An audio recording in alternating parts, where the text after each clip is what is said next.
One of my favorite ways to search for cheap flights is through Google Flights. It's such an easy platform to navigate. Put in your departure city, mine's Nashville, and leave your destination city blank. Then choose the duration. You can do specific dates or flexible dates. I always like to choose the flexible dates, and you can play around with it. You can see here that I'm playing around with the dates, but I typically like to do all in 1 week or 2 weeks. Then you go and you hit the View Map. From here, you can scroll through the whole entire world and it will show you the prices from your departure city and what it would cost to fly to the different cities. You can see here I just chose the New York, so this is choosing from my departure city, Nashville, to New York, and it showed me that price. You can scroll through. I'm going to click on Denver and to look at the flight prices there. And you can do both domestic or international. I use this platform a lot for international flights. So the further that you scroll in, the more airports you're going to see. And this is really big because a lot of airports that are smaller could have really great deals. So I looked here at Madrid. You can see that the prices are currently low on American Airlines, $173 cheaper than usual. This is a really great option. We love Madrid. Let's scroll out and see what some prices are in other areas. You can see here in Italy, you have a couple smaller airports, so maybe flying into Venice would be beneficial for you, or Milan versus Rome.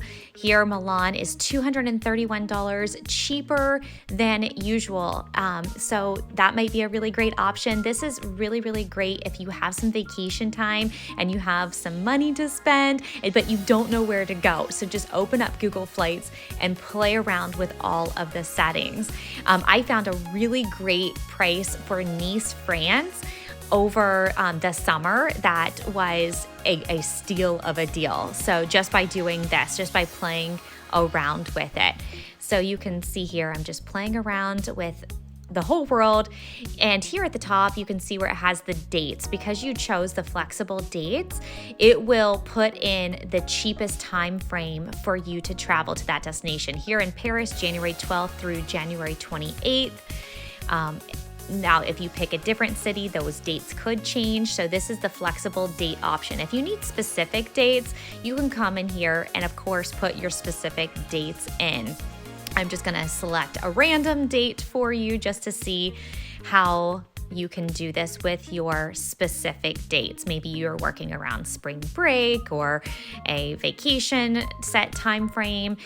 This would be the way that you would do your specific dates. And the prices are going to change, of course. It could work out in your favor, or it could be a little bit more expensive, but you can just, again, play around. Here's Valencia. You have February 27th through March 6th, and it's pulling up all those dates. So prices are typical.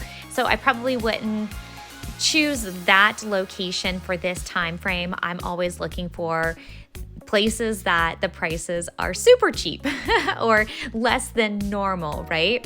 So let's look down here at India. Let's see if India has any. And I'm kind of scrolling in to see if there's any smaller airports. Here's a couple smaller airports. Prices to this smaller airport's a little low, not drastically, but it's a little bit, almost $200. You can go search in Asia. Again, I really love looking all over the world. It expands where I can go. Maybe I wasn't even looking down here in Indonesia, but you know what? Why not? Why not look down here and see if there are any amazing flights? Okay, so I'm gonna play around with my flexible dates again and just see if that changes anything. It could. I typically think if you're going this far, you want at least a week. You definitely don't want to try to do a short trip if you have a very long flight. So Hong Kong. Wow. Okay. So Hong Kong is $553 cheaper than normal on Air Canada. That's amazing. So if I wanted to book that, what I would do is I would go directly to Air Canada's website and book that. So I use Google Flights only as a search engine, and then I book everything, the flights with the direct airline companies. We always suggest booking directly with the airline companies. It will save you so much headache if anything happens, and it's just good practice to book directly with the airline companies. Again, you can look pretty much everywhere. Looking here in Hawaii, it's typically $198 more, so that might be a great option. So just really play around with your options here and see, what you can find.